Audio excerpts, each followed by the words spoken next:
What's up, guys? We're back once again to r/malicious compliance. Just know the bonus is back, so stay tuned for that, and let's get it going. Unless you're in the middle of nowhere, you have to work during vacation. Your salary. Mobile, crap formatting, and no TLDR. I work for a small company in the trades as head of the IT department, aka the only IT person. Truthfully, the gig is pretty great. Good pay, benefits, and I can come and go as I please within reason. The two people I have to answer to are the VP and CEO, as is par for the course. They know dick all about anything to do with technology and generally leave me be, as I'm good at my job and everything runs smoothly. Being a small company, a lot of us don't take vacations due to A, building the company, and B, not having replacements for the time we're gone. But after 2 years vacationless, we're in the US, my wife convinces me to use the time I'm given to decompress and take a small 1-week getaway. I talk to VP and he gives me the thumbs up to take the time, barring I get everything in order and do some minor teaching to other staff in case of an emergency. Cool, easy. Enter FOD, Field Operations Director, a man who is an attack dog for the VP for no reason, as the VP is nothing but polite and reasonable. FOD loves giving everyone a hard time, adding steps to tasks to make himself look like he's a part of the process, reminding everyone how much of a boss he is to the rest of us in management, and calling me a nerd any chance he gets. Fair to say, I dislike FOD immensely. After making my rounds with other staff, it's FOD's time to learn scary computer-related learning. FOD refuses to look weak under any circumstances and gets very aggressive when learning new things because I'm the boss, I already know. In the midst of learning, it dawns on him to ask why he has to learn this stuff anyway. I'm the nerd, and it's my job to do this. I clue him in on the week I'm taking off, and this stuff is just precautionary. This worries FOD, as he'll have to retain information, answer questions, and do minor troubleshooting. The conversation went something like this, and I wish I could tell you that this guy isn't much of a jerk, but he is. FOD, boss, me is me. FOD, who approved your vacation? Me, VP did, as long as I can get you guys comfortable with small maintenance. FOD, I only approve vacation time, I'm your boss. Side note, he does this so much that VP actually wrote out the hierarchy in chart form, and we all carry a digital copy with us to remind him who he's actually in charge of. Me, you're not, shows chart. FOD, well, fine, but your salary, so you have to work during your vacation. You'll bring your laptop and work phone with you. Me, when you vacation, you make it very clear you're unreachable and can't be bothered even if it's an emergency. FOD, that's because I go to places without service, and unless you're going to the mountains, you have to work. Your salary. Malicious compliance initiated. Me, just to be clear, if I go to a place without service, I won't be expected to work. Yeah? FOD, that's right, but you're a nerd. You won't do anything outdoorsy. Me, great. Thanks for clearing that up. Fast forward 3 weeks later, and it's vacation time. All my ducks are in a row.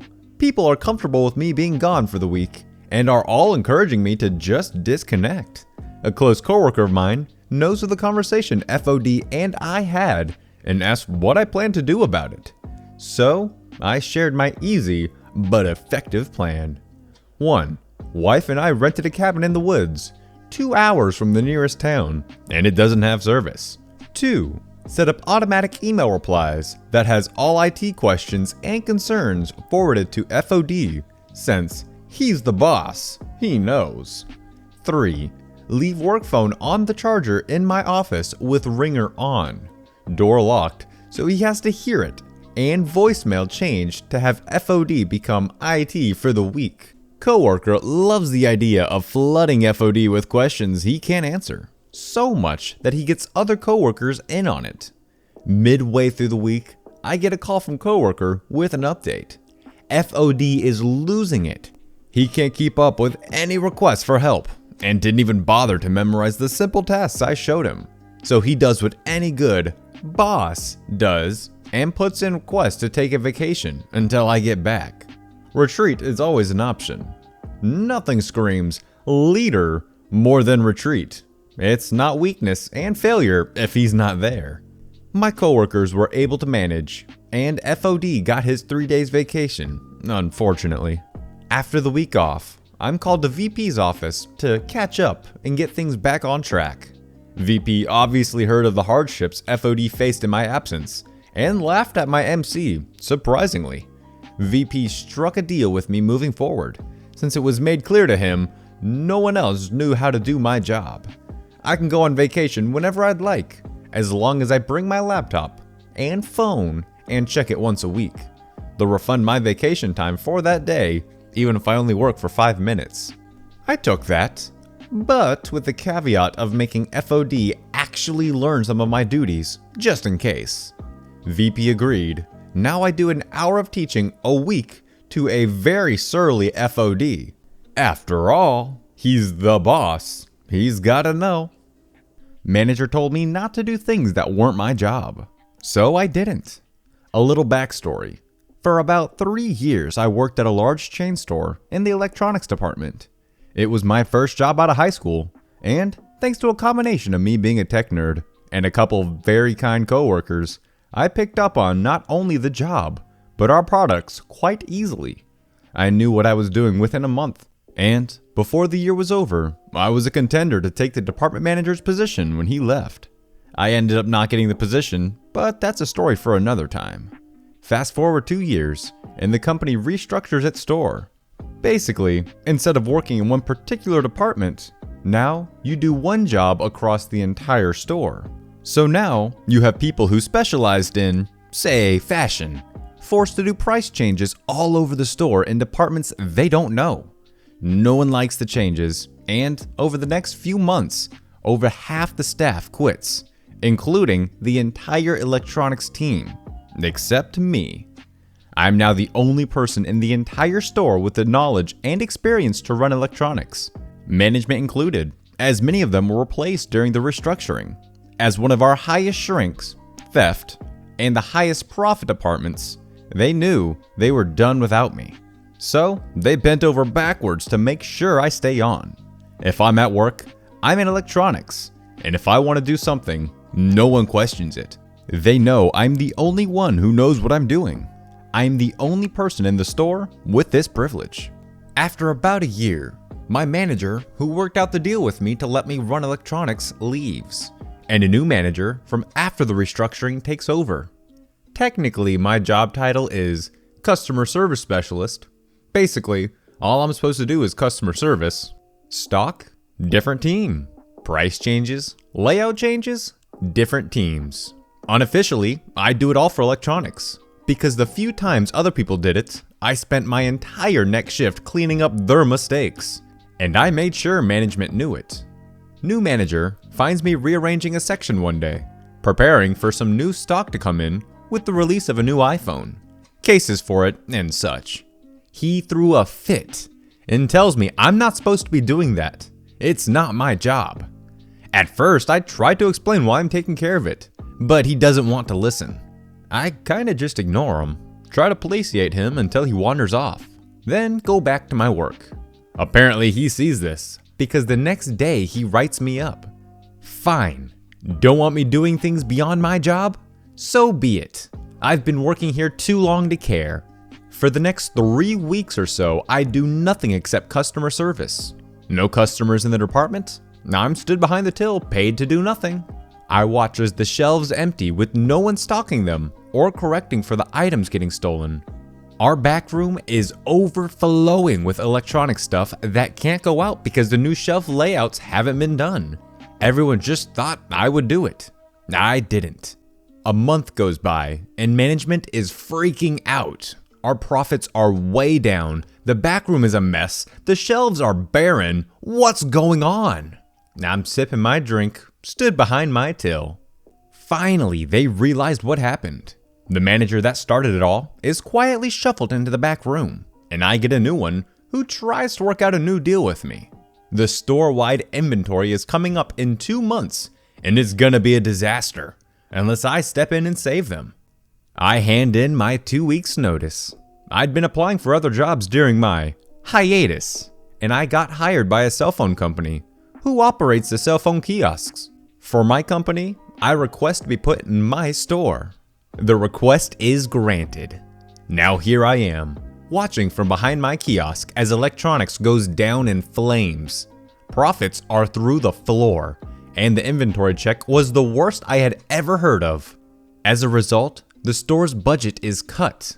I told them when I gave my notice to have me train someone, but they didn't have the hours to spare.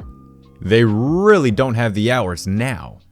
Alright guys, that's gonna wrap it up for the stories. Now, let's move on over to the bonus with today's r/nice guys and r/nice girls once again. Do me a favor and keep your clothes on, please. Okay, excuse me. I don't want to see a girl naked for the first time yet. Sorry. I'd rather have a girl who let me treat her like a beautiful princess every day. Why would you ever see me naked? I'm saying I'm hoping not to. I want a relationship before I see her naked. It's like they're thinking, how can I show her that I both care for her and don't want her for her body? Hey lady, keep your clothes on. Nailed it. Hey cutie. Wow, I complimented you and I don't get a thanks? I am a beautiful girl who messaged a peasant. I am so nice too. Whatever. Don't you worry, little missy. Have I got the perfect man for you. Just make sure you keep your clothes on. I heard he's not a fan. Am I the a-hole for telling her to leave after not having sex with me? Obviously she doesn't owe me sex, but it's just kind of annoying seeing as I canceled my plans for this. And we did talk about Netflix and chill before meeting up anyways. I wanted to make sure from past experiences. After dinner and getting back to my place, we fooled around a bit. Then she changes her mind about going all the way? I pretty much wasted my day and canceled my plans for it. Then she changes her mind, so I decide, instead of driving her back to waste even more of my time, she lived like an hour away and I drove, I'd rather enjoy the rest of my evening and play Sekiro. So I tell her to leave and get an Uber or cab. I feel like I also must add I wasn't visibly angry at her, respected what she wanted, and I treated her with respect and kindness. Am I the a-hole? Yes, you are. Next post. I mean, obviously you don't owe me sex. But if you don't give me sex, then what the hell? I canceled all my plans for this and you said Netflix and chill. You know what? Just get out of my damn house. I want to play video games. But seriously, you don't owe me anything. My mom is a nice girl. She got divorced because she tried to sleep with my brother's 17-year-old friend and has the audacity to share this. My ex and I got divorced for religious reasons. He thought he was God, and I didn't. I mean, he's not trying to play God. It is in the Bible. And nay, let thine thought wife sleep with sons minor friends. I mean, go look it up for yourself. It's right there in the book. Corinthians chapter 69, verse 420. Alright guys, it's going to wrap it up for today. I hope you enjoyed today's episode, and I'll see you in the next one. Peace out.